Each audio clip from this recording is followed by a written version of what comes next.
नया टॉपिक देखते हैं, डिजास्टर मैनेजमेंट।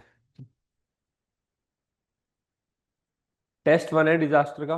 दोनों टॉपिक यही रहेंगे, डिजास्टर मैनेजमेंट आज और कल दोनों दिन में खत्म कर देंगे डिजास्टर के क्वेश्चंस। देन टॉपिक है डिफरेंट। पहला करो, how important are vulnerability and risk assessment for pre disaster management as an administrator, what are the key areas that you would focus in a disaster management system. तो दो तरीके के question आते हैं disaster में। एक तो बेसिक टर्म पूछेगा, जैसे वल्नरेबिलिटी पूछ लिया, प्रिपेयर्डनेस पूछ लिया, जनरल स्टेप्स पूछ लिया। एक तो ये हो गया। दूसरा क्या आता है, एक पर्टिकुलर डिजास्टर को ले लेगा, अर्थक्वेक ले लिया, ट्रॉपिकल साइक्लोन ले लिया, उसमें पूछेगा एनडीएमए की गाइडलाइंस क्या है, या आप और क्या सजेस्ट करोगे। ये दो टाइप के क्वेश्चन आएंगे। ठीक है, चलो करो इसको। 10 मार्क्स, 7 मिनट्स। चलो भाई देखो सिस्टमेटिकली, ये एक जनरल टॉपिक है, इसका आंसर आप प्रिपेयर कर लोगे तो कहीं भी यूज कर सकते हो। क्योंकि बेसिक चीज है वनरेबिलिटी या रिस्क असेसमेंट। कोई एरिया वनरेबल है हमें पता होना चाहिए, है ना, या उसके रिस्क असेसमेंट होना चाहिए, क्या यहाँ पे रिस्क पॉसिबल है। तो उसी के अकॉर्डिंग हम क्या क्या फायदे होंगे वो सब देखते हैं, और एडमिनिस्ट्रेटर कैसे उसमें रिस्पॉन्ड करेंगे। How important vulnerability and risk assessment for pre disaster management.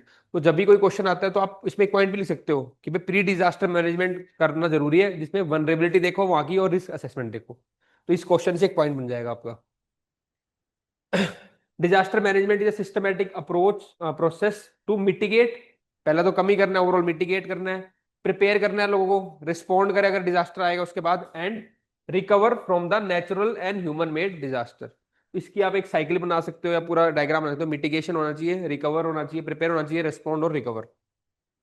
अब इंपॉर्टेंस देखो वल्नरेबिलिटी और risk assessment with examples.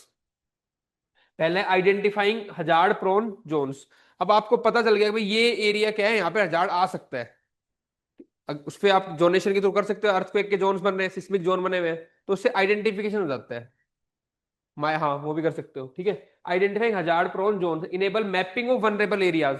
Example पता है, ये फ्लड प्लेन एरिया, यहाँ बाढ़ आ सकती है, ये सिस्मिक जोन, यहाँ पे अर्थक्वेक आ सकता है। ठीक है, लैंडस्लाइड प्रोन एरिया हो गए, उस तरीके से तो आपको आइडेंटिफाई हो जाता है एरिया कौन सा प्रोन है to the disaster. Second, target resource allocation. जब आपको पता है ये एरिया वनरेबल है, यहाँ पे रिस्क ज्यादा है, तो पहले आप क्या करोगे, रिसोर्स वहीं पे लाके स्टोर कर लोगे। उससे क्या होगा, जो रिस्पॉन्स टाइम है वो कम हो जाता है। क्योंकि डिजास्टर में एक काम आपको क्या करना है, रिस्पॉन्स टाइम को कम करना है, नहीं तो फिर और फैल दिक्कत हो जाएगी ना। तो यही ऐसे बस कीवर्ड लिखने थे आपको। Help in stock piling food fuel medicine in high risk zone. तो पहले ही आपने हाई रिस्क जो, सब में तो नहीं कर सकते, आपके पास लिमिटेड रिसोर्स है, उनको पहले प्रायोरिटी कहाँ दोगे, जो हाई रिस्क जोन है। तो वहां पे आपकी टारगेटिंग बेटर होगी रिसोर्स एलोकेशन की, through this vulnerability and risk assessment. और उसमें क्या हो, in cyclone prone Odisha pre positioning of relief material has reduced emergency response time drastically. और रिस्पॉन्स टाइम को करना है अंडरलाइन, तब एग्जामिनर को पता चलेगा कि आपने कीवर्ड लिखा है इस आंसर का। रिस्पॉन्स टाइम को डिजास्टर में क्या होता है, कम करना होता है। और ऊपर 3 4 वर्ड आए थे वो याद रखना, प्रिपेयर्डनेस, रेस्पॉन्स, रिकवर, वो वाला, ये सब कीवर्ड्स है। Next, infrastructure planning. अब आपको पता है ये एरिया में ये वनरेबिलिटी है, यहाँ पे ये रिस्क है, तो उसी के अकॉर्डिंग तो आप इंफ्रास्ट्रक्चर बनाओगे। अर्थक्वेक एरिया में क्या बनाओगे, अर्थक्वेक रेजिस्टेंट बिल्डिंग बनाओगे। लैंडस्लाइड एरिया में क्या बनाओगे, थोड़ा हाई, सॉरी, उसमें वहां पे पूरे जियो टेक्सटाइल है उसको ब्लॉक करोगे। फ्लड प्लोन एरिया में क्या करोगे, आप थोड़े हाइट पे बनाओगे। तो इंफ्रास्ट्रक्चर डिजाइन में भी हेल्प करती है वनरेबिलिटी और रिस्क असेसमेंट। तो ऐसे मैंने भुज का एग्जाम्पल दे रखा है, इसके अंदर भुज के बाद अर्थक्वेक रेजिस्टेंट बिल्डिंग जो अर्थ वहां पे बनी गुजरात में। अगला क्या है, strengthening early warning systems, informs weather forecasting and disseminating strategy. The Indian tsunami early warning centre in Hyderabad uses seismic and sea level data for the real time alerts. हमें पता है ये एरिया प्रोन है, तो वहां पे हम बार बार देखते हैं कि भाई यहाँ पे कुछ एक्टिविटी तो नहीं हो रही है, तो सर्विलेंस में भी हेल्प करते हैं उसकी। इंप्रूविंग कम्युनिटी रेजिलियंस, जिन एरिया जो ज्यादा प्रोन है, कोई फ्लड के लिए है, कोई आपका अर्थक्वेक के लिए, तो वहां पे आप क्या करोगे, मॉक ड्रिल्स कराते हो, कम्युनिटी पार्टिसिपेशन बढ़ा देते हो, तो उसका भी फायदा होता है।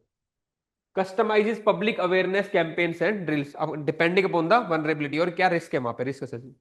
The school safety programme in Assam train students. तो असम में किस लिए ट्रेन करेंगे वहां पे, उनको फ्लड के लिए, उनको थोड़ी ड्रॉट के लिए करेंगे। तो जहां पे हमें पता चलता है यहाँ पे किस चीज की रिक्वायरमेंट है, उसी के अकॉर्डिंग वहां पे कम्युनिटी पार्टिसिपेशन होता है। ठीक, specially in the Brahmaputra basin. अब एज एन एडमिनिस्ट्रेटर की फोकस एरिया क्या होने चाहिए, ये भी आपके कॉमन अप्रोच है। केस स्टडी भी आ सकते हैं, उसमें भी आप ये बातें लिख सकते हो, एसओपीज होंगे। तो आप डिफरेंट डिफरेंट लेवल पे काम करोगे। और एक केस स्टडी कभी लिखनी हो अच्छे डिजास्टर की, तो आप उड़ीसा के लिख सकते हो, साइक्लोन मैनेजमेंट की। वहां पे भी डिस्ट्रिक्ट एडमिनिस्ट्रेशन ने काफी अच्छा काम किया है, फैलिन के टाइम से 2013 से अब तक वो काफी कैजुअलिटीज को कम किया वहां पे। तो एक केस स्टडी कभी एक याद करनी हो तो साइक्लोन मैनेजमेंट इन उड़ीसा कर सकते हो। अब देखो focus area, risk and vulnerability mapping जो आपने ऊपर किया था कि आइडेंटिफाई, तो एज ए एडमिनिस्ट्रेटर भी आपको करना है पहले कि मेरे एरिया में कौन कौन से एरिया प्रोन है, कौन कौन से डिजास्टर के लिए। और वो किसका यूज करोगे आप उसके लिए, जीआईएस का, ज्योग्राफिकल इंफॉर्मेशन सिस्टम हो गया, ठीक है। GIS based mapping, remote sensing, और कम्युनिटी से भी इनपुट लेना है आपको कि अच्छा उनसे बात करके तो लोकल पता। टेक्नोलॉजी प्लस ह्यूमन दोनों का यूज किया हुआ है ये। अधिकतर बच्चे केवल टेक्नोलॉजी ही लिखेंगे, तो आपने ह्यूमन टच भी दिया, कम्युनिटी इनपुट्स, तो ये ऐड हो गया आपका, इसको अंडरलाइन कर देना कम्युनिटी इनपुट्स। ये व्हाट इट इन्वॉल्व्स, एग्जांपल जैसे दे रखे ISRO national database for emergency management, ये हो गया। अगला फोकस एरिया क्या रहेगा, मिटिगेशन इंफ्रास्ट्रक्चर, ठीक है, कि आप पहले ही ट्राई करो कि डिजास्टर कम से कम इफेक्ट करे। तो उसके लिए आपने साइक्लोन शेल्टर बना दी। यहाँ पे मिटिगेशन इफेक्ट में आप लिखोगे जापान की जो वॉल बनी है अभी, सुनामी वॉल, पता है ना, 390 सम किलोमीटर, अराउंड 400 किलोमीटर जाएगी वो। उन्होंने पूरे से कंक्रीट की वॉल बनाई है, फिर उसके आगे बहुत सारे ट्रीज लगाए हैं ताकि पानी आएगा भी सुनामी का तो वो बहुत स्लो हो जाएगी स्पीड की। तो इन्होंने पहले क्या कर लिया, मिटिगेट कर लिया उसको। आगे समझे। तो जापान सुनामी वॉल एक एग्जांपल आप यूज करोगे डिजास्टर में, ठीक है। उसका नाम एक बार एग्जैक्ट चेक कर लें, जापान ग्रीन सुनामी वॉल ऐसे कुछ है। पर जापान ने सुनामी प्रिवेंशन के लिए जो वॉल बनाई है, अगर नॉर्मल भी लिख लोगे एग्जाम में समझ आता है, जापान सुनामी प्रिवेंशन वॉल, ठीक है, सुनामी वॉल या ग्रीन सुनामी वॉल ऐसे वर्ड है एग्जैक्ट। तो वो ऐसे आपको लेटेस्ट एग्जाम्पल भी यूज करने हैं। यहाँ पे क्या होगा भाई, साइक्लोन सेंटर बना दी, रिटेनिंग वॉल्स होगी, ठीक है, चेक डैम्स बना दिए, Orissa multipurpose purpose cyclone shelter under the old SDM में। तो यहाँ पे उड़ीसा की काफी अच्छी केस स्टडी है, इन्होंने अलग अलग साइक्लोन सेंटर बना रखे हैं, शेल्टर, तो जब भी साइक्लोन आता है लोग वहां पे शिफ्ट हो जाते हैं, हाइट पे होंगे, सारी वहां पे फैसिलिटीज होंगी, मेडिकल एड होगी, फूड होगा, तो सेफ्टी निकल जाता है साइक्लोन फिर अपने साथ। तो इस तरीके से उन्होंने अडोप्ट कर रखी सारी चीजें। नेक्स्ट, अर्ली वार्निंग सिस्टम होना चाहिए, ये बचाएगा आपको अर्ली वार्निंग सिस्टम। पहले आपको पता है एक्टिविटी हो रही है रडार से, क्या क्लाउड बस्ट हो सकता है, यहाँ पे बारिश तेज आ सकती है, तो आप पहले ही अपना प्रिवेंशन कर लोगे, ठीक है ना, early warning system. Integration of IMD and ISRO mobile alert sirens, ठीक है। देन कम्युनिटी एंगेजमेंट, तो चार पांच चीजें क्या, पहले तो आपने मैपिंग की, फिर आपने इंफ्रास्ट्रक्चर को किया, फिर अर्ली वार्निंग सिस्टम को यूज किया, और फिर कम्युनिटी का पार्टिसिपेशन, मॉक ड्रिल्स कराई, उनको अवेयरनेस फैलाई, ट्रेनिंग उनकी कैपेसिटी बिल्डिंग हुई, मॉक ड्रिल्स हुई, ठीक है। इसके लिए आपदा मित्रा योजना, trained volunteers in flood and earthquake. Next और क्या करोगे, इंट्रा एजेंसी कोऑर्डिनेशन, ये भी दिक्कत रहती है ना, डिफरेंट जो एजेंसी आपके एडमिनिस्ट्रेशन के अंदर उन सबकी कोऑर्डिनेशन प्रॉपर होना चाहिए। Synchronising national disaster management authority, NDRF, SDRF, local administration, सबको सिंक्रोनाइज हो। Unified command structure during Kerala floods, ये एग्जांपल है जहां पे अच्छा काम किया था, ठीक है, 2018 में। Inclusive planning addressing needs of elderly, disabled and women, ये भी याद रखना डिजास्टर के टाइम पे इंक्लूसिव प्लानिंग होनी चाहिए, वीमेन है, बच्चे हैं, बूढ़े हैं, उन सबका आपका ध्यान रखा जाए। तभी इसके ऊपर केस स्टडी भी आई थी, है ना, कि ये लोग कैटेगरी है तो इनमें किसको पहले बचाओगे, क्या करोगे, इस तरीके से। NDMA guidelines for disability inclusive disaster risk reduction, ठीक है। देन सिमुलेशन एंड ड्रिल्स, और आप क्या करोगे, बार बार सिमुलेटर करोगे कि अच्छा ऐसा आएगा तो आपको कैसे रिस्पॉन्ड करना है, ड्रिल्स करवाओगे।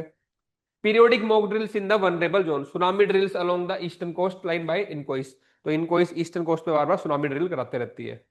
Recovery planning, rehabilitation, livelihood restoration, जब एक बार आ गया डिजास्टर उसका रिकवरी प्लानिंग भी होनी चाहिए। तो फिर जैसे post cyclone Amphan, West Bengal government compensation दिया, उनको जॉब्स दी मनरेगा के अंदर, ये सब तरीके हैं कैसे आप रिहेबिलिट या वापस रिकवर करोगे। आगे समझ में क्या क्या करेंगे, क्या क्या करोगे, एक तो मैपिंग करोगे, दूसरा इंफ्रास्ट्रक्चर, तीसरा अर्ली वार्निंग सिस्टम हो गया, और community engagement, then inter agency coordination, और इंक्लूसिव प्लानिंग, सभी का ध्यान रखना है अपने को। फिर बार बार सिमुलेशन और ड्रिल्स होंगे, और लास्ट में आपका रिकवरी प्लानिंग, ऐसे कीवर्ड याद रखना है आपको ये सारा। तो ऐसे 7-8 क्वेश्चन कर लिए तो डिजास्टर हो ही जाएगा कवर सारा अपना। फिर एक सब में लग जाएंगे, ऐसा नहीं है, कॉमन चीज है ये। और इनके एग्जाम्पल दे दिए और कैसे करोगे बता दिया आपको, ठीक है। फिर लास्ट में कंक्लूड कर सकते हैं, vulnerability and risk assessment are crucial to shifting from reactive to proactive disaster management. Reactive क्या होगा, डिजास्टर आने के बाद आप कर रहे हो, प्रोएक्टिव क्या, पहले आप प्लानिंग करके चल रहे हो। एचडीजी 11 कर सकते हैं, सस्टेनेबल सिटीज के लिए।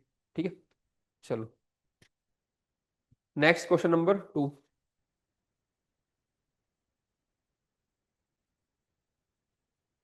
Drought has been recognized as a disaster in view of its spatial expanse, temporal duration, slow onset, and lasting effects on vulnerable sections. With a focus on the September 2010 guidelines from the NDMA, discuss the mechanism for the preparedness to deal with the likely El Nino and La Nina fallouts in India.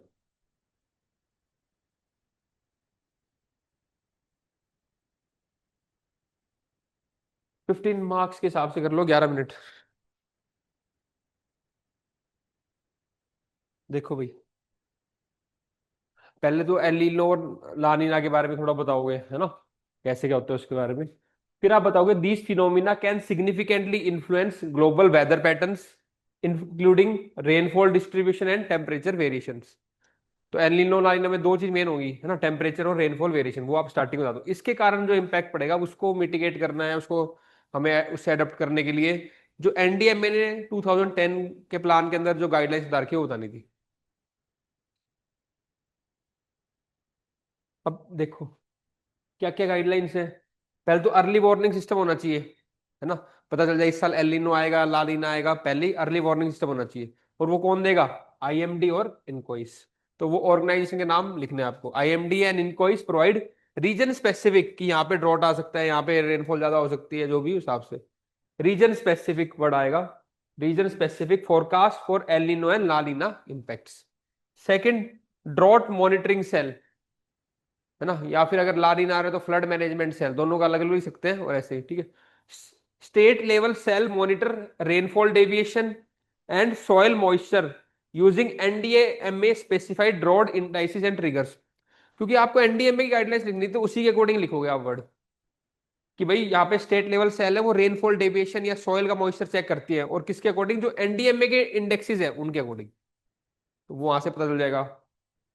Next, water resource management. तो water resource management के लिए अगर rain water harvesting को promote करोगे आप, ठीक है, tanks को इंटरलिंक करोगे, इंटरलिंकिंग ऑफ टैंक्स इन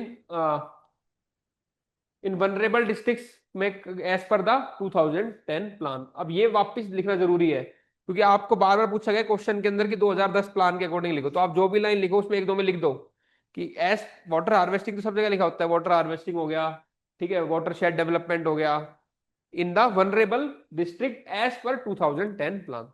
तो एग्जामिनर को बार बार ही लगेगा कि बच्चा जो क्वेश्चन पूछा गया उसी का आंसर कर रहा है। आगे सुनो, इसलिए लिखा है as per 2010 plan. Agriculture advisory system. अब वहां पे अपन ने जो वेदर फोरकास्ट के लिए आईएमडी यूज किया था, यहाँ पे क्या करना है? क्योंकि एग्रीकल्चर एडवाइजरी है तो आईसीएआर, तो ऐसे ऑर्गेनाइजेशन चेंज हो जाएगी। आईसीएआर एंड कृषि विकास केंद्र केवीकेज हो गए, issue crop advisories to and promote drought resilient seeds to minimise agriculture losses.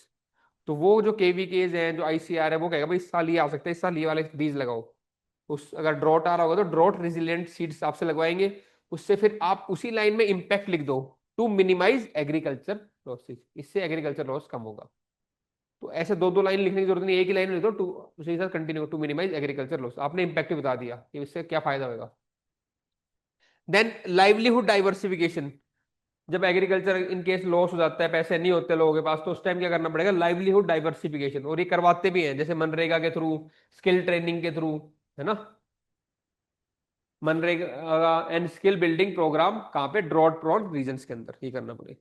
Then institutional coordination, formation of district disaster management authority for coordinated preparedness and relief. तो एक district level पे एक single authority बन जाए जो पूरा proper coordinate कर रही है। Next, community capacity building. तो कम्युनिटी की कैपेसिटी बिल्डिंग कर। अब इसमें कुछ चैलेंजेस भी हैं, उसके बाद आप चैलेंजेस लिख दोगे कि भाई फैक्ट जो अपनी फोरकास्टिंग है इतनी एक्यूरेट नहीं है, इनएक्यूरेट फोरकास्टिंग है, फंड्स की कई बार शॉर्टेज हो जाती है, डेटा गैप्स है ना, weak local institutions and poor policy implement. तीन चार ये लिख के आपको कंक्लूड करना है। ठीक है, नेक्स्ट करो क्वेश्चन नंबर 3। अभी पिछले हफ्ते अभी क्लाउड बस्ट कहाँ पे हुआ है? उत्तरकाशी। उसके बाद अभी आज के अखबार में भी आई है, कश्मीर में भी हो गया। तो कितने बढ़ रहे हैं cloud burst? Last year question भी आ गया क्लाउड बस्ट से, है ना? पे चलो क्लाउड करते हैं फिर क्लाउड बस्ट का ही क्वेश्चन 3। देखो 2016 में आया था और 2024 में भी आया है क्लाउड बस्ट का, पर वो ज्योग्राफी में पूछ लिया प्रोसेस, यहाँ पे डिजास्टर का पूछा हुआ। With reference to the National Disaster Management Authority NDMA guidelines, discuss the measures to be adopted to mitigate the impacts of recent incidents of cloudburst in many places of Uttarakhand। देखो पहले question में हमने NDMA guideline, ये भी NDMA guideline, मैंने ये कहा था आपको। एक तो क्वेश्चन आएगा जनरल और दूसरा क्वेश्चन कैसे आएगा, स्पेसिफिक डिजास्टर को लेगा, उसमें पूछेगा एनडीएमए गाइडलाइंस। करो 11 मिनट्स, 15 मार्क्स। देखो भाई क्लाउड बस्ट का पहले तो आप क्लाउड बस्ट के बारे में बताओगे, और हो सका तो एक मैप बना सकते हो ऊपर आप नॉर्थ इंडिया का, जहाँ पे आप क्लाउड बस्ट दिखा सकते हो रिसेंट में कहाँ के हुए हैं। फिर एक बॉक्स बना के केस स्टडी भी दिखा सकते हो कि यहाँ पे क्लाउड बस्ट हुआ है, इतनी लाइफ लॉस ऑफ लाइफ हुआ है, इतना डिस्ट्रक्शन हुआ है, इतना एनवायरमेंट को इम्पैक्ट हुआ है। तो वो केस स्टडी एक सिनेरियो दिखा सकते हो स्टार्टिंग में क्लाउड बस्ट के बारे में, है ना? फिर उसके आगे हम देखेंगे mitigating cloud burst impact in Uttarakhand, NDMA guidelines क्या थी। अब पहले वाला जो क्वेश्चन था एडमिनिस्ट्रेशन जो लेगा वही सारे लगेंगे इसमें। क्या करेगा एडमिनिस्ट्रेशन, आपने खुद ही बताया था। पहले तो मैपिंग होनी चाहिए, है ना? वनरेबिलिटी आइडेंटिफाई कर लो, अर्ली वार्निंग सिस्टम हो, इंफ्रास्ट्रक्चर करो, एफोरेस्टेशन करो, कम्युनिटी पार्टिसिपेशन करो। तो जिसको अगर वो भी आता हो तो सारे कर लेगा मैनेज उस पर्टिकुलर। इसलिए पहला क्वेश्चन ढंग से कर लिया। अब एक क्वेश्चन आ रहा है डिजास्टर का ऐसा, एक या दूसरा दूसरे टाइप का आएगा, तो उसमें आप उस स्पेसिफिक डिजास्टर का लगा दो, बन जाएगा काम आपका। बाकी बच्चे सोचेंगे क्लाउड बस्ट हम पढ़ के नहीं आए, तुम लोग कर लोगे उस चीज को, ये फर्क होता है बस चीज का। स्ट्रक्चर बनना बहुत जरूरी है दिमाग के अंदर। देखो अब बस ये है कि जैसे बेसिक है, अब कोई अर्ली वार्निंग में वहां पे जैसे हमने इनकोइस का आईएमडी का यूज किया था, यहाँ पे आपको पर्टिकुलर डॉपलर रडार्स होगी, तो ये थोड़ा लिख देगा तो और अच्छा बन जाएगा। अदरवाइज से मतलब ये 10 में से 4-5 का हो जाएगा, जब आपने स्पेसिफिक कर दिया तो वो 5 से 6 रेंज में आ जाता है, ये फर्क हो जाता है। तो अर्ली वार्निंग के लिए deploy Doppler radars and automatic weather station for hyper local rain prediction in hilly terrain. Hazard zonation हमने किया था ना, रिस्क असेसमेंट या वनरेबिलिटी जोनेशन, कि कहाँ पे ज्यादा हो सकते हैं पहले उसकी आइडेंटिफाई कर लो। फिर वहां पे क्या करोगे आप, इंफ्रास्ट्रक्चर वैसे डेवलप करोगे, डिप्लॉयमेंट ऑफ रिसोर्सेज पहले कर दोगे, ताकि आपका क्या हो, रेस्पॉन्स टाइम कम हो। वो सब बातें लिखनी थी इसके अंदर ही, ठीक है? लिख दिया, very good. Identify vulnerable slopes and settlement using satellite imagery, GIS word भी यूज किया था हमने, जीआईएस को आइडेंटिफाई कर लेंगे हम। Tools for the pre disaster planning. ऐसे ही हर सब्जेक्ट को पकड़ना है, उसकी कीवर्ड्स पकड़नी है, उसकी वोकैबुलरी पकड़नी है, तो वो सब्जेक्ट में तुम्हारी मास्टरी आ जाएगी। रादर देन आगे मैं और बोल रहा हूँ, एक बार पढ़ लिया अब ठीक है, उसके बाद प्रैक्टिस करो, इनको थीम्स को प्रैक्टिस करो। तब वो कोई भी सब्जेक्ट हो, सोशल जस्टिस हो, सिक्योरिटी हो, एथिक्स हो, साइंस हो, एनवायरमेंट हो, ऐसे मॉड्यूल पकड़ लो, उनकी प्रैक्टिस करो बार बार। अच्छा ये कीवर्ड्स थे, ये कीवर्ड्स थे, ऐसे प्री में, अच्छा ये रिपीट हो रहे हैं, ये थीम रिपीट हो रही है, वो मैं पीवाईक्यू कराऊंगा प्री के इसके बाद अब सितंबर से, ठीक है? चलो, land use regulation, restrict construction on the steep slope and flood plains through enforcement of eco sensitive zoning. अब हमें पता चल गया भाई यहाँ पे ज्यादा है, तो वहां पे हम जोनेशन के अकॉर्डिंग लैंड यूज भी वैसा रेगुलेट करेंगे। जो ज्यादा प्रोन है वहां पे हैबिटेशन अलाउड नहीं करेंगे, ठीक है ना? तो लैंड यूज प्लानिंग कैसे होगी, एज पर द जोनेशन, जैसा जोनेशन है उस हिसाब से। कम्युनिटी बेस्ड पार्टिसिपेशन होगा, ये भी वर्ड यूज किया था हमने। Conduct awareness campaign, local capacity building and mock drills in the disaster prone village and towns.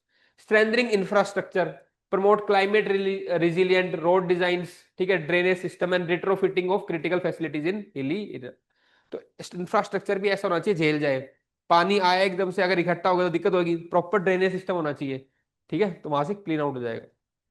Next, emergency response planning हो, equip SDRF NDRF unit with the rescue gears, उनके पास पूरे tools होने चाहिए। ये नहीं वही आगे बिना उसके रेस्क्यू के टूल्स ही नहीं, उनके बचा ही नहीं पा रहे लोगों को, है ना? कोई डूब रहा रस्सी नहीं है उसके पास पकड़ा, क्या फायदा, टूल्स तो होने जरूरी है उसके, उनका क्या करेंगे इंसानों का खाली, है ना? यूएवीज हो, pre position relief material in the remote areas. फिर forecast and catchment management, encourage afforestation, ये बेसिक है। जब भी ड्राउट्स आए, फ्लड्स आए, क्लाउड बस, सब में एफोरेस्टेशन करवा दो, ठीक है ना? Encourage afforestation, slope stabilisation and rain water harvesting to reduce run off and erosion. Landslide आए, सब में क्या चल जाएगा, एफोरेस्टेशन। देन इसमें चैलेंजेस भी है, क्योंकि क्लाउड बस्ट का क्या अनप्रेडिक्टेबल नेचर है, एकदम से बहुत जगह इंटेंसिटी बनती है, अप ड्राफ्ट डाउन ड्राफ्ट होता है, पानी आ जाता है, तो ये थोड़ा एक चैलेंज है। ये चैलेंज दो के अंदर बहुत ज्यादा है डिजास्टर के अंदर। कौन कौन से अंदर, एक क्लाउड बस्ट, दूसरा अर्थक्वेक। इन दोनों के प्रेडिक्शन में थोड़ा हम इतना नहीं कर पाते एफिशिएंटली, बाकी सबका हो जाता है ज्यादा, ठीक है ना। High intensity cloud burst occur suddenly, often beyond the capacity of existing forecasting system. दूसरा, इनएसेसिबल टेरेन, वहां पे फिर डिजास्टर के टाइम पे रिस्पॉन्स टाइम लग ही जाता है, कोऑर्डिनेशन करना वो सब थोड़ा दिक्कत हो जाती है, टेरेन पहाड़ों में आता है मोस्टली इस टाइप, ठीक है। देन अनरेगुलेटेड डेवलपमेंट, जबरदस्ती फ्लड प्लेन पे अगर आप लोग वहां बनाओगे तो घर बनाओगे, रिसोर्ट बनाओगे, तो वहां तो फ्लड आनी आनी है ना, इस तरीके से। फिर Uttarakhand needs a holistic strategy combining science sustainability. तो डिजास्टर में क्या वर्ड यूज करेंगे, टेक्नोलॉजी हो गया, साइंस एंड टेक्नोलॉजी, और दूसरा सस्टेनेबिलिटी ताकि लॉन्ग टर्म में सरे, और तीसरा local participation and local participation to reduce cloudburst disaster risk effectively. तो ये तीन वर्ड और कंक्लूजन में तुम यूज कर सकते हो किसी डिजास्टर में, कि यहाँ पे साइंस और टेक्नोलॉजी का यूज करना है, और कम्युनिटी पार्टिसिपेशन का, और थर्ड इज द सस्टेनेबिलिटी का। ऐसे प्रिंसिपल हो सस्टेनेबिलिटी। चलो नेक्स्ट करेंगे हम क्वेश्चन नंबर 7। ये कन्वेंशन का क्वेश्चन है, जो फ्रेमवर्क है उस डिजास्टर का। Describe the various measures taken in India for disaster risk reduction DRR before and after Sendai framework for the DRR. तीन फ्रेमवर्क है डिजास्टर, कौन कौन से हैं, सेंडाई, ह्योगो, एक एक और बोलो, योकोहामा। तीनों ठीक है। तीनों कहाँ पे सिटी, जापान, तीनों ही जापान ही तीनों, ठीक है। How is this framework different from the Hyogo framework for action 2005 करो। 15 marks, 11 minute start. Question tsunami का है, वो प्रैक्टिस कर लेना, है ना। और एक अर्बन फ्लडिंग का है, वो मैंने करवाया नहीं क्योंकि हम ज्योग्राफी में कर लेते हैं अर्बन फ्लडिंग, इसलिए नहीं करवाया। वो दोनों आप देख लेना। नेक्स्ट देखो, ये थोड़ा डिफरेंट था, डिजास्टर स्पेसिफिक क्वेश्चन था, इसलिए कर लेते हैं इसको। सेंडाई फ्रेमवर्क 2015 से 2030 तक का है, is a global agreement focusing on a disaster risk reduction through resilience, preparedness and risk inform development. तो इंडिया के अंदर पहले क्या होता था और सेंडाई के बाद क्या है वो देखते हैं। मेजर्स क्या क्या थे बिफोर सेंडाई यानी कि pre 2015, and after Sendai post 2015। तो पॉलिसी की अगर बात करें तो हमारे पास एक्ट था, डिजास्टर मैनेजमेंट एक्ट 2005 वाला, ठीक है ना। Disaster management act 2005 and NDMA guidelines, क्योंकि ये एक्ट तो मैं पता ही था 2005 में आया था, तो ये लिखना था मैं। आफ्टर सेंडाई क्या हो गया, अब हमने पॉलिसी बना दी, national policy on disaster management aligned with the Sendai goals. तो ऑब्वियसली अब जब नई नया बनाएंगे तो इंटरनेशनल लेवल पे एक सेंडाई फ्रेमवर्क आया हुआ है, तो उसी को देख के तो हम अलाइन करके बनाएंगे ना अपनी पॉलिसी सारी। तो ये आपको करना है, तुम्हारे जितने भी काम होंगे वो नेशनल इंटरनेशनल लेवल पे जो फ्रेमवर्क है उसके अकॉर्डिंग होंगे। थोड़ा हम अपने लेवल पे चेंज करते हैं लोकल लेवल पे, पर ब्रॉड फ्रेमवर्क वही रहेगा उनके। नेक्स्ट, ये पॉलिसी लेवल पे हो गया। इंस्टीट्यूशन लेवल पे देखो पहले कैसे था, यहाँ पे एनडीएमए, एसडीआरएफ, डीडीएमए ये था। फिर पोस्ट आफ्टर सेंडाई क्या हो गया, स्टेट लेवल डीआरआर सेल बनी, ठीक है। And dedicated nodal agency for risk specific hazard, एक पर्टिकुलर स्पेसिफिक हजार्ड है उसके लिए अलग नोडल एजेंसी अलग अलग बनी है। तो हमने बहुत फोकस किया है माइन्यूटली, ठीक है, जो आप कह रहे थे microzonation types. And dedicated nodal agencies for risk specific hazard, अलग अलग। प्रिपेयर्डनेस की और कैपेसिटी बिल्डिंग की बात करें तो पहले हमारी बेसिक ट्रेनिंग होती थी, मॉक ड्रिल्स होती थी कुछ लिमिटेड एरिया में। अब हमने इसका पूरे नेशनल लेवल पे कर दिया, स्कूल्स को इन्वॉल्व कर दिया है, ये सब बढ़ा दिया है। National wide mock drills, school safety programmes and community resilience resilience plan. Risk assessment and mapping, पर आप ये बात देख रहे हो, ये सारे तो वही पॉइंट है ना, असेसमेंट, पॉलिसी, इंफ्रास्ट्रक्चर, कम्युनिटी, उन्हीं को घुमाना था आपको कि पहले क्या था अब क्या हो गया, बस वही। वो 5 7 बातें याद करके सारे आंसर लिख सकते हो आप। टेक्नोलॉजी वही आ गया, टेक्नोलॉजी और अर्ली वार्निंग में क्या था, पहले यहाँ पे आईएमडी इन कोई सिस्टम इंप्रूविंग, अब हम क्या कर लेंगे, एआई का यूज कर लेंगे, आईओटी यूज कर लेंगे, integration of AI, IoT and mobile alerts for early warning distribution. दूसरा देखो, जो फ्रेमवर्क जो उनको भी कंपेयर करना था कि भाई सेंडाई फ्रेमवर्क कैसे डिफरेंट था ह्योगो फ्रेमवर्क से। तो आपका ह्योगो फ्रेमवर्क 2005 में आया था, सेंडाई 2015 में। फोकस इसका क्या था, डिजास्टर मैनेजमेंट और उसका रिस्पॉन्स। यहाँ पे क्या रहेगा आपका, disaster risk reduction and prevention, ठीक है। ह्योगो में 5 ब्रॉड प्रिंसिपल थे, सेंडाई में 7 ग्लोबल टारगेट, 4 क्राइटेरिया। ये फैक्चुअल है, अगर ना पता हो तो कोई नहीं, अब देख लेना। स्कोप इसका मोस्टली नेचुरल डिजास्टर, और जो आपका सेंडाई फ्रेमवर्क है इसने नेचुरल को भी किया, ह्यूमन को भी किया, बायोलॉजिकल डिजास्टर को भी किया, तो ब्रॉड गया फ्रेमवर्क को। इसकी अप्रोच थी टॉप डाउन, ऊपर से गाइडलाइंस आएंगी सब इंप्लीमेंट करेंगे। यहाँ पे बॉटम अप, कम्युनिटी पार्टिसिपेशन, ठीक है, inclusive, people centric and multi stakeholder approach. Then monitoring mechanism, limited indicators and review.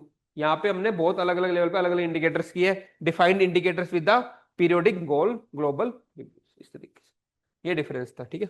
India's alignment with the Sendai reflects its commitment to proactive, resilient and inclusive disaster risk reduction at all governmental level.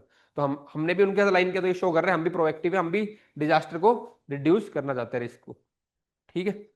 एक question और करते हैं last.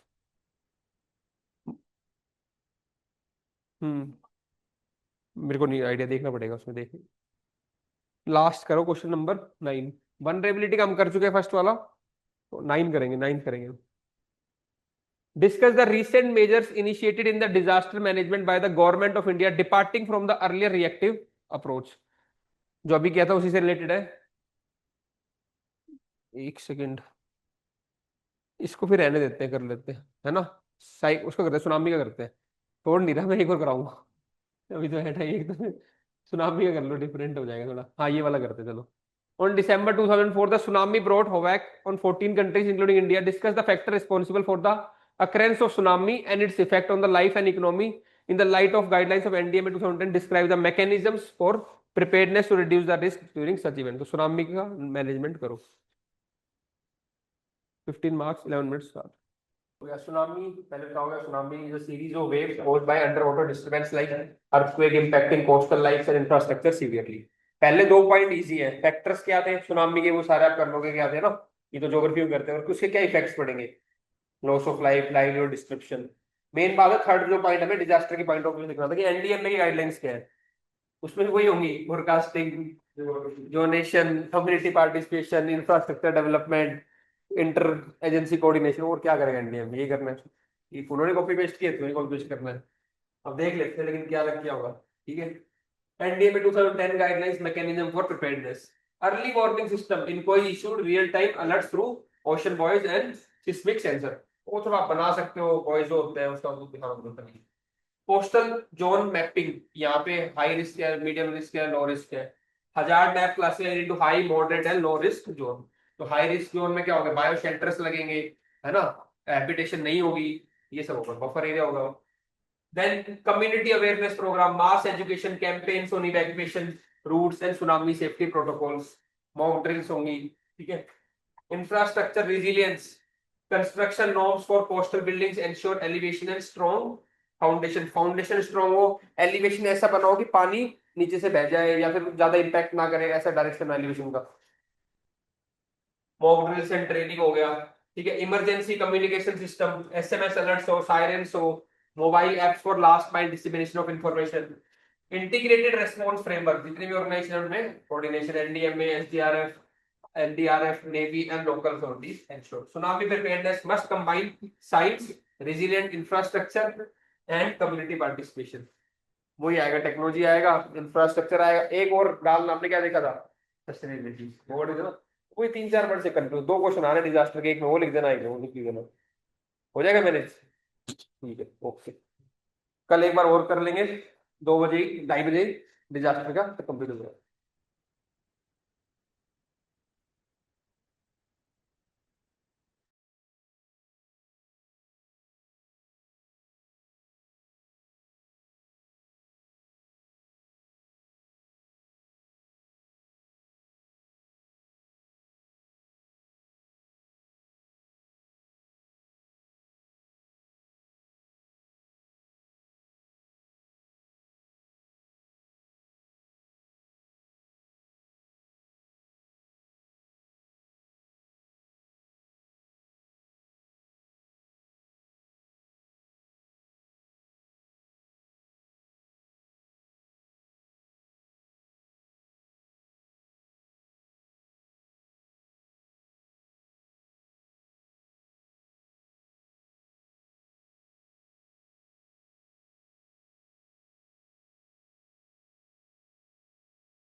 Test to disaster management.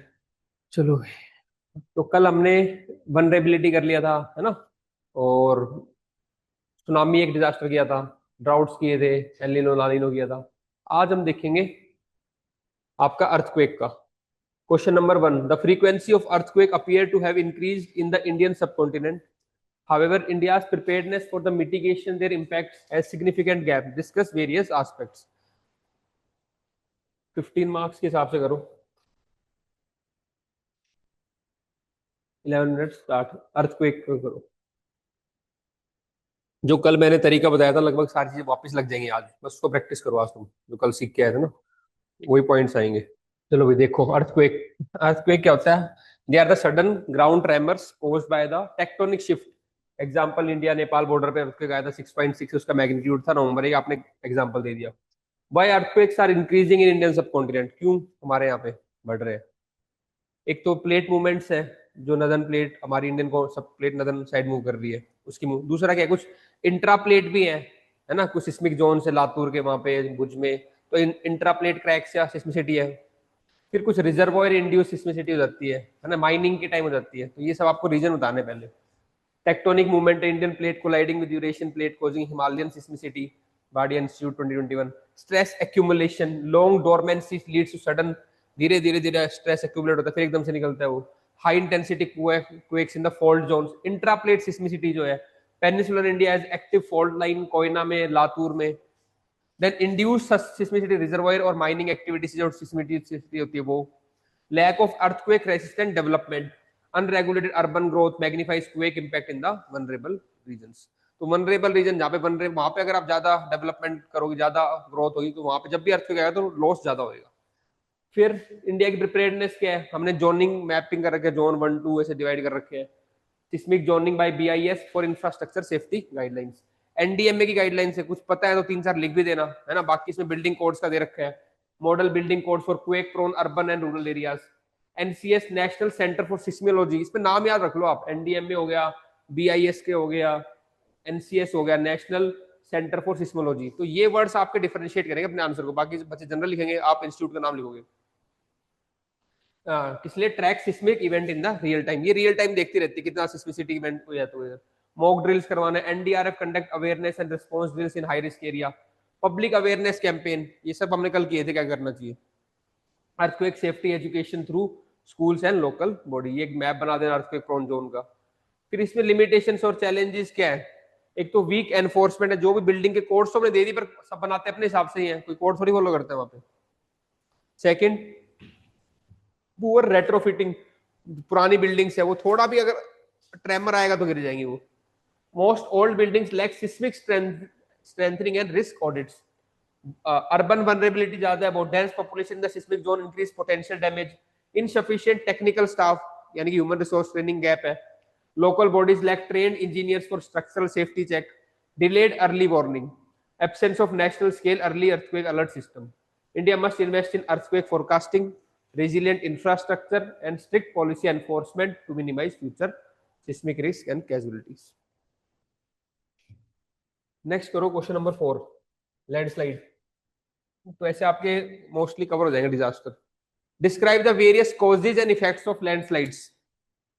Mention the important components of national landslide risk management strategy.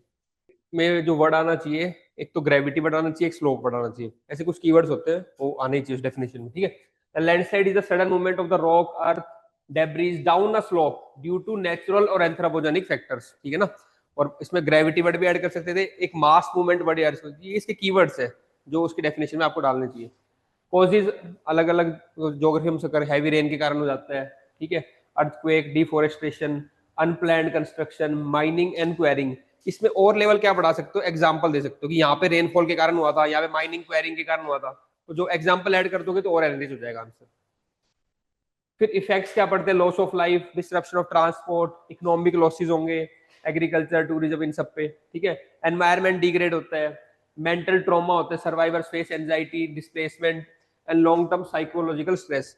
एक मैं geography में कराता हूँ, यहाँ पे मैंने डाला नहीं आंसर में, एक केस स्टडी डालते हैं बॉक्स में, पर पुणे में मलेइन एक विलेज है उसकी डाल दो, वायनाड की डाल दो, कि यहाँ पे लैंडस्लाइड आई थी, इस कारण से आई थी, इतनी लॉस ऑफ लाइफ हुई, इतना इकोनॉमिक लॉस हुआ। ये डिजास्टर में केस स्टडी डालो, अर्थक्वेक में केस स्टडी डालो, नेपाल की डाल दो, कहीं की डाल दो, तो बॉक्स बना के केस स्टडी और वो डालना है आपको आंसर के अंदर।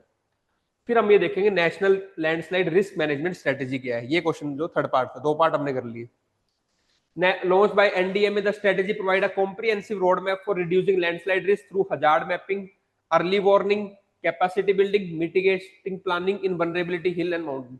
Again, कल भी क्या था, जोनेशन, प्लानिंग, इंफ्रास्ट्रक्चर डेवलपमेंट, है ना, कैपेसिटी बिल्डिंग, ये सब बातें करनी है। और उसके अंदर अब क्या क्या करेंगे अपन, जोनेशन का हो गया, कौन सा आई प्रोन है, महेश कह रहा है सेव है सारा, है लिखा है तूने सारा, वेरी गुड, ठीक है। मॉनिटरिंग हो गया, अर्ली वार्निंग बता दिया, यहाँ पे आ सकते हैं, जैसे स्लोप अगर रिसीड हो रहा है या हल्का हो रहा है स्लोप, ठीक है। Awareness and training, capacity building, regulatory framework, तो वो सारी बात चाहे खुद से पूछा हो आपसे या स्ट्रेटेजी पूछी हो, तो आपको पॉइंट्स तो यही लिखने सारे, ठीक है। ये लैंडस्लाइड का कवर हो जाएगा। Landslide resilience need stronger implementation, scientific planning, community engagement to safeguard lives in India's vulnerable. इसमें भी हमने बात की थी, टेक्नोलॉजी का बड़ा यूज करना है, और क्या करना था, सस्टेनेबिलिटी का यूज करना था, इंफ्रास्ट्रक्चर का और कम्युनिटी का। तो ये चार वर्ड से हम डिजास्टर का अपना कंक्लूजन करेंगे। लैंडस्लाइड हो गया, अर्थक्वेक हो गया। फिफ्थ क्वेश्चन तो क्लाउड बर्स्ट हमने कल कर लिया था, ठीक है। सिक्स्थ करते हैं, थोड़ा डिफरेंट है, कोस्टल इरोजन का है question number sixth. Explain the causes and effects of coastal erosion in India. What are the available coastal management techniques for combating the hazard? 15 marks, 11 minutes.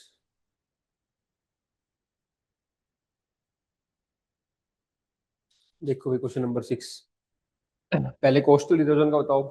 Map के through आप दिखा सकते हो कहाँ कहाँ पे कोस्टल इरोजन प्रोन एरिया है India के अंदर। कॉजेज क्या होंगे, वेव्स होंगे, strong wave and tidal force continuously hit the coast line removing sediments. Sea level rise के कारण, क्लाइमेट चेंज के कारण जो आइस मेल्ट हो रही है, फिर सी लेवल राइज हो रहा है, उससे इरोजन हो रहा है। सैंड माइनिंग, ठीक है, कोस्टल एरिया से माइनिंग करते हो। इंफ्रास्ट्रक्चर डेवलपमेंट करते हैं, ports, sea walls and harbour alter littoral drift and sediment balance. Cyclones और स्टॉर्म सर्जिस के कारण। फिर इफेक्ट क्या of coastal erosion in India, क्या इफेक्ट पड़ रहा है, लॉस ऑफ हैबिटेट, हैबिटेट नुकसान हो रही है, ठीक है। Mangrove, estuaries, coastal wetland get degraded और vanish completely. Displacement of people, community along eroding coast are forced to migrate, agriculture loss, infrastructure threat to infrastructure and economic losses। का main बात है मैनेज कैसे करना है। बीच नरिशमेंट, और मिट्टी विट्टी डाल के सेट कर सकते हैं उसको, ठीक है। Sand replenishment restores eroded beach and maintain coastal aesthetics. Construction of grain, ये ग्रेन्स स्ट्रक्चर्स होते हैं जो इरोजन को रोकते हैं, हम इमेज देख लेना एक बार इसकी। The structure trap sediments and stabilise long shore drift patterns. Sea wall बनाओ, ठीक है, रिवेटमेंट्स लगाओ। Hard engineering protects coastline from direct wave action, तो इंजीनियरिंग आप कुछ लगा सकते हो टेक्नोलॉजी। बायोशील्ड्स, पेड़ वेड़ लगा दो, उससे हो जाएगा। Mangrove plantation act as natural buffer against wave energy. Coastal regulation zone के जो नॉर्म्स है उसको फॉलो करना है। Regulate construction and human activity near sensitive coastal zones. An integrated community-based and eco-sensitive approach is vital for sustainable coastal zone management and climate resilience. Next करेंगे dam failure के ऊपर, seventh.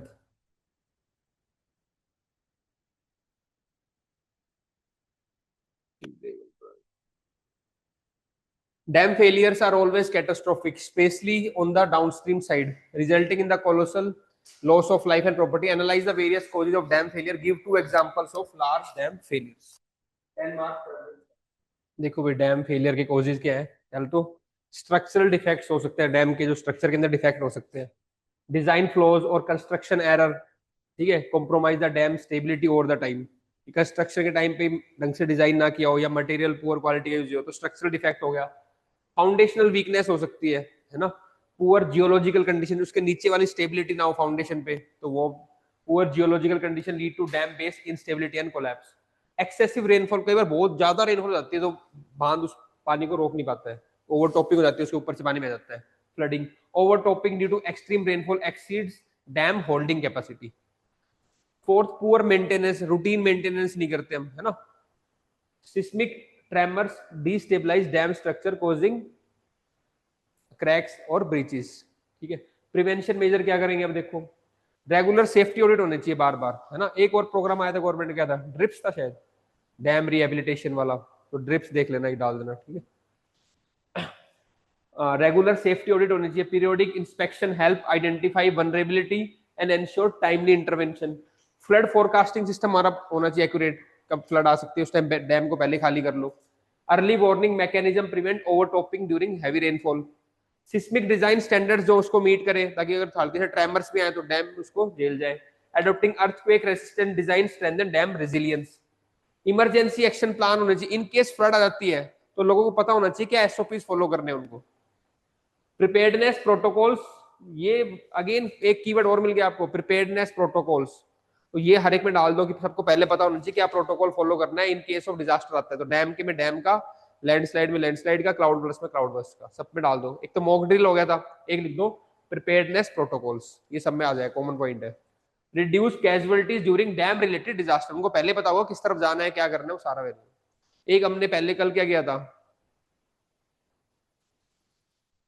Emergency के time पे पहले ही हम क्या करते हैं, स्टोर करके रखते थे मटेरियल, वो उससे क्या होता था, रिस्पॉन्स टाइम कम हो जाता था, है ना। तो रिस्पॉन्स टाइम कम हो जाता, ठीक है। अगला है controlled reservoir operations, timely release of water prevents pressure buildup and overtopping. तो टाइमली धीरे धीरे उसका रिलीज होना चाहिए वाटर को।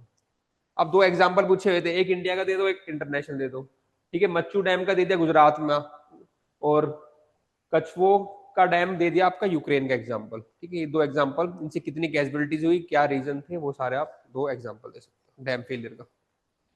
एक और लिख लेते हैं, question number 10। What is disaster resilience. तो कल हमने फर्स्ट स्टार्ट किससे किया था, वनरेबिलिटी से, और अब खत्म करेंगे रिजिलियंस पे।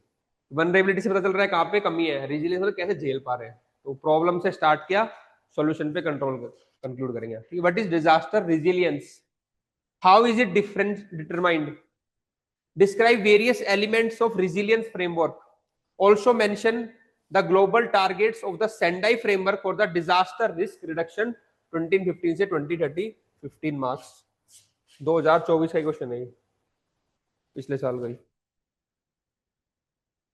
15 मार्क्स, 11 मिनट स्टार्ट।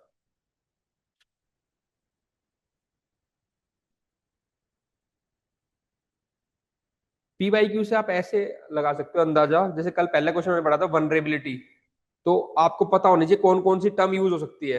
तो वनरेबिलिटी पे क्वेश्चन लिख लिया, तो रेजिलियंस की टर्म है डिजास्टर की, तो उसको भी आपको पढ़ना है। तो ये फायदा होता है पीवाईक्यू का, कि आप अगली बार, कल पिछले साल उन्होंने ये पूछ लिया रेजिलियंस का, तो डिजास्टर की जो भी है अगली बार पूछ लेगा, प्रिपेयर्डनेस के बारे में, कभी रिस्पॉन्स टाइम कम उसके बारे में, ये सब कीवर्ड्स के कभी बन सकते हैं क्वेश्चन। देखो भाई, डिजास्टर रेजिलियंस के कंपोनेंट्स अपने को पता होना चाहिए सारे, ये कीवर्ड।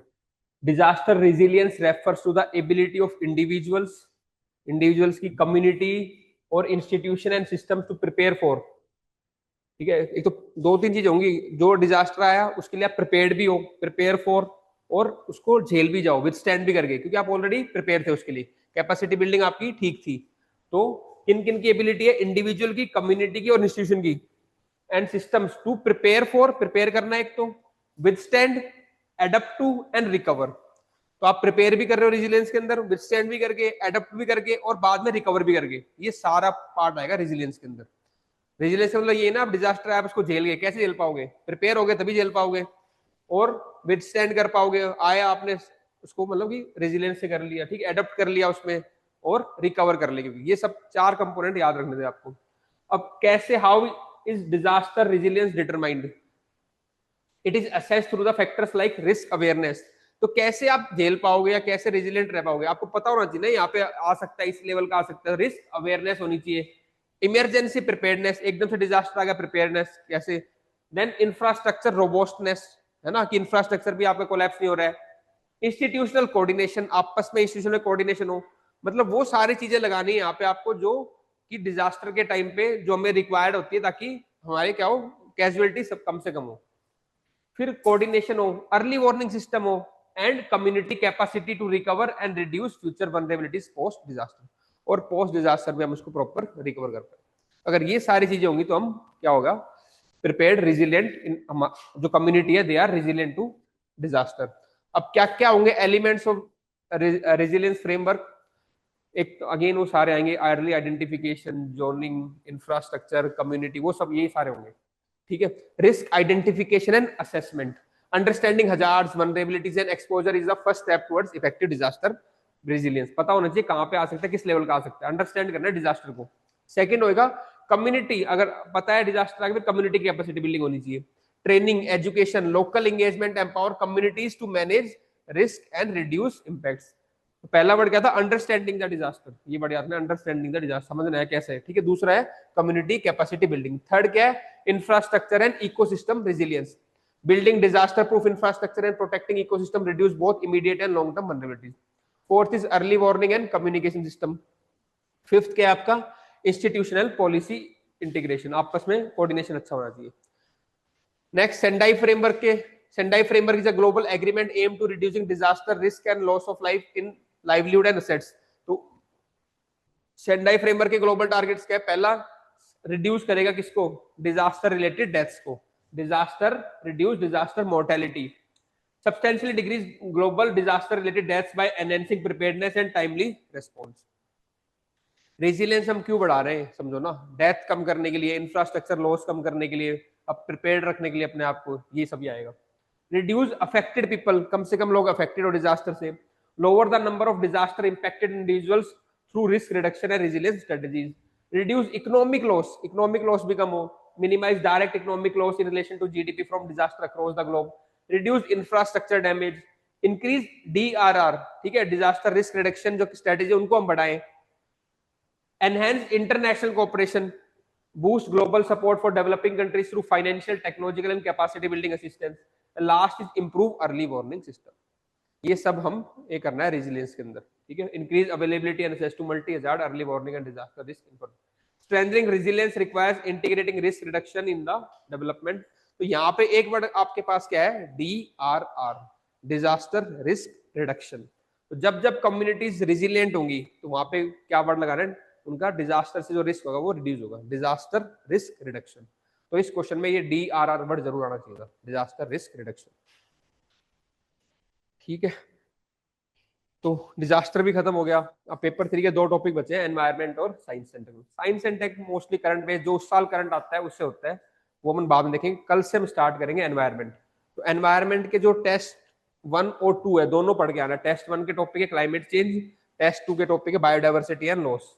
तो क्या नहीं, निकल नहीं, पर एक दिन और लेंगे। कल तो पहले 2 टेस्ट होंगे, फिर उसके बाद बताता हूँ मैं आपको। तो कल पहले 2 टेस्ट पढ़ के आओगे आप, क्लाइमेट चेंज के जितने भी क्वेश्चन है वो, और बायोडाइवर्सिटी के। ठीक है, कल मिलते हैं 2:30 बजे के।